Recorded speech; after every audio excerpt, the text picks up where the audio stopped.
அனைவருக்கும் மீனூஸ் கிச்சனின் அன்பான வணக்கங்கள்.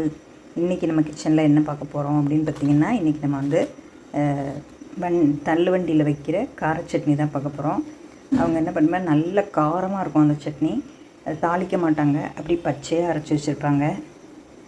எங்கள் ஊர் பக்கத்தில் அப்படி தான் இருந்துச்சு, நான் பார்த்தேன். ரொம்ப காரமாக இருந்துச்சு. ஒரு நாள் சாப்பிட்டோம், ரொம்ப காரம்.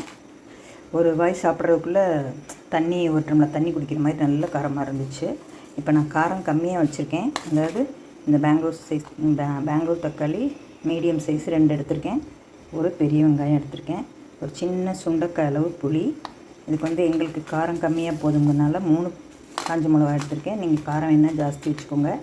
நம்ம சாதாரணமாக சமைக்கும்போது பச்சை வாசம் போகிறதுக்காக நல்லா வதக்குவோம். எதுவுமா இருந்தாலும் துவையலுக்காகட்டும், இல்லை காய்கறி மசாலா அதெல்லாம் நல்லா வதக்கி செய்வோம். இது வந்து அப்படி பச்சையாகவே அரைக்கிற துவையல். நம்ம வந்து சூப்பரான நம்மளோட இட்லிக்கு தான் இது காலையில் தொட்டுக்க பண்ண போகிறோம். இதை வந்து இப்போ நம்ம பச்சையாக எல்லாமே அரைச்சிட்டு வந்துடலாம். இது கொஞ்சம் உப்பு மட்டும் சேர்த்துக்கணும். யூஸ்வல் எப்பவும் போல் நம்மளோட சூப்பரான பஞ்சு போல் சாஃப்டான இட்லி ரெடியாக இருக்குது. நம்ம அதுக்கு தான் இந்த கார சட்னி செய்ய போகிறோம். எப்போவுமே இட்லி ஊற்றும்போது அடியில் தண்ணி இருக்கான்னு மட்டும் செக் பண்ணிக்கோங்க.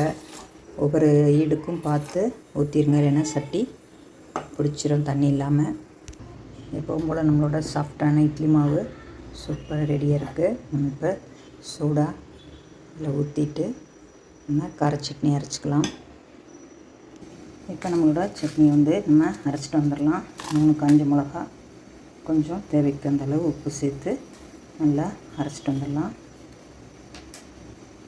இப்போ நம்மளோட பச்சை சட்னி அரைச்சாச்சு. இப்படியே நம்ம தொட்டுக்க வேண்டியதுதான் இட்லிக்கு. சில பேருக்கு தாளிக்க பிடிக்கும்னா கடுகு, உளுந்தம்பருப்பு, கருவேப்பிலை, பெருங்காயம் எல்லாம் போட்டு தாளித்து இதில் கொட்டிக்கலாம். இது வந்து அப்படி சும்மா கடையில் வந்து நல்ல காரசாரமாக இருக்கும். நான் காரம் கம்மியாக வச்சுருக்கேன். அவங்க வந்து நல்ல காரமாக வச்சுருப்பாங்க. அதனால் இன்னும் கலர் நல்ல சிகப்பாக இருக்கும். நான் காரம் இன்னும் 2 மிளகா கூட வச்சுக்கலாம். ஆனால் ரொம்ப காரமாக இருந்தால் சரியாக வராதுன்ட்டு சாப்பிடும்போதே அப்படியே நாக்கில் நீர் வருது. இதுவே காரமாக தான் இருக்குது. இப்படியே நம்ம இட்லிக்கு நல்லெண்ணெய் ஊற்றி தொட்டு சாப்பிட்லாம். இப்போ நம்மளோட இட்லியும் நல்லா சூடாக அவிஞ்சிடுச்சு. நாங்கள் வந்து இப்படி தண்ணியை தொட்டுட்டு இப்படி சும்மா அப்படி தொட்டு தான் பார்ப்போம். சில பேர் அப்படியே விரலை விட்டு குத்துவாங்க. நாங்கள் அப்படிலாம் குத்துறதில்ல. சில பேர் குச்சியில் பார்ப்பாங்க. இப்போ நல்லா இப்படி தொட்டு பார்த்தா கையில் ஒட்டாது. அப்போ நமக்கு இட்லி வெந்துருச்சுன்னு அர்த்தம். அப்படியே நம்ம எடுத்துக்கலாம்.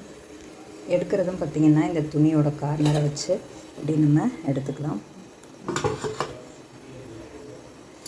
அந்த பிளாஸ்டிக் வந்து சுடும், அதனால் இப்படி எடுத்துக்கணும்.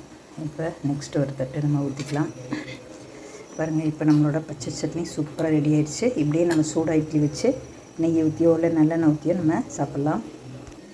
இப்போ நம்மளோட ஸ்பாஞ்சியான இட்லியும் தள்ளுவண்டி கார சட்னியும் சூப்பராக ரெடி ஆகிடுச்சு. இது வந்து தாளிக்காமல் அப்படி தான் சாப்பிட்றது. ரொம்ப சூப்பராக இருக்கும் டேஸ்ட்டு. இன்னும் 2 மிளகா மட்டும் சேர்த்துட்டா காரம் சும்மா சுல்லுன்னு நல்லாயிருக்கும். இந்த மாதிரி நீங்களும் உதறோம் டக்குன்னு அவசரத்துக்கு கூட இந்த மாதிரி ட்ரை பண்ணலாம். நீங்களும் இந்த மாதிரி செஞ்சு பாருங்கள். சூடான இட்லிக்கு சூப்பரான நம்மளோட தள்ளுவண்டி கார சட்னி அருமையாக ரெடி ஆயிடுச்சு. ஓகே ஃப்ரெண்ட்ஸ், பிடிச்சிருந்தா லைக் பண்ணி ஷேர் பண்ணி கமெண்ட்ஸ் பண்ணுங்கள். சப்ஸ்கிரைப் பண்ணுங்கள் ஃப்ரெண்ட்ஸ். அனைவருக்கும் நன்றி.